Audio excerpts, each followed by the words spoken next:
Hello guys, welcome to my YouTube channel. एक second, आपने बोला कि आपका पेटीएम नहीं चला, वो समझ में आया, लेकिन आप अभी बने हुए हैं या फिर निकल रहे हैं इस क्या हुआ जी? बिल्कुल ठीक है स्टोरी। उसमें उसमें obviously there is a loss of business. हाँ, let's say it is worth 30%। Let's say हाँ।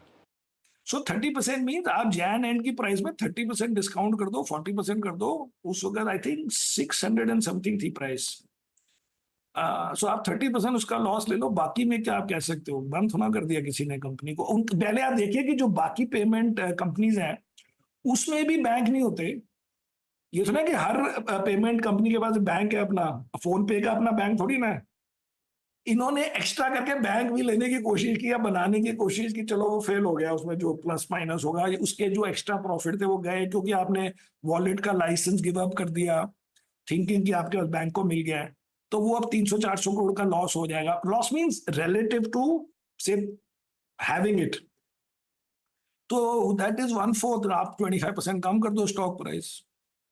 अब आप कहो कि उन्हें केवाईसी नहीं किया। केवाईसी आप बुलाओ, 20-20 हजार रुपए की वॉलेट है और केवाईसी होती है। लेकिन अगर आप कोविड में आपके बंदे आए, डीमॉन में बंदे आए, उसमें आपने थोड़ी केवाईसी नहीं की तो बैंक बंद होना है बिग डील। बट अब हो गया, अब क्या कर सकते हैं। So you move on in life, but it is not worth कि हमें निकाल दो ताकि कोई हमारे देख ना ले कि हमारे पास शेयर है, फिर वो कहेंगे क्यों लिया। ऐसे नहीं हम डरते किसी से।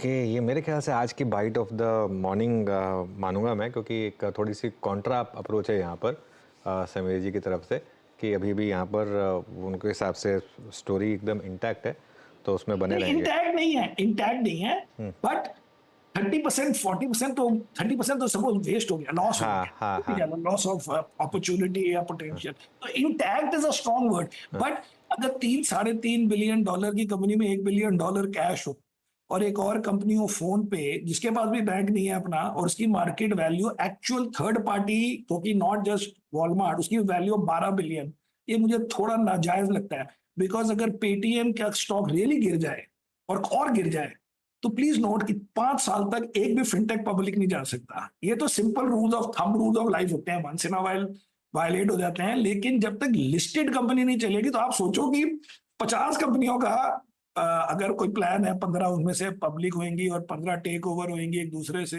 एक भी नहीं हो सकती चीज। क्योंकि आप कैसे बोलोगे नेक्स्ट फिनटेक को कि तू 100% उन्हें केवाईसी क्या दिखा पहले। हो ही नहीं सकता ना ये काम। या तू 100% दिखा कि तेरा कोई वायलेशन नहीं है सिमिलर टू दैट, तो वो तो पूरा पूरा स्टॉल हो जाए।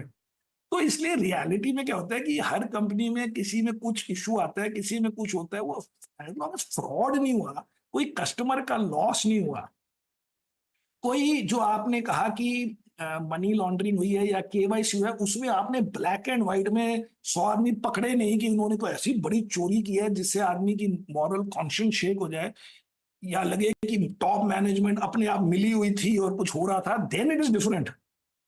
अदरवाइज एवरी कंपनी, आप देखो रोज किसी बैंक अकाउंट में पता लगता है कि किसी ने वहां पैसे भेज दिए, किसी ने दुबई भेज दिए। अब that is the nature of this business. अब क्या करें इसमें। इसके लिए आप 20-30% कंपनी का स्टॉक गिराओगे ठीक है, बट नॉट कि बंद हो गई इस पॉइंट पे।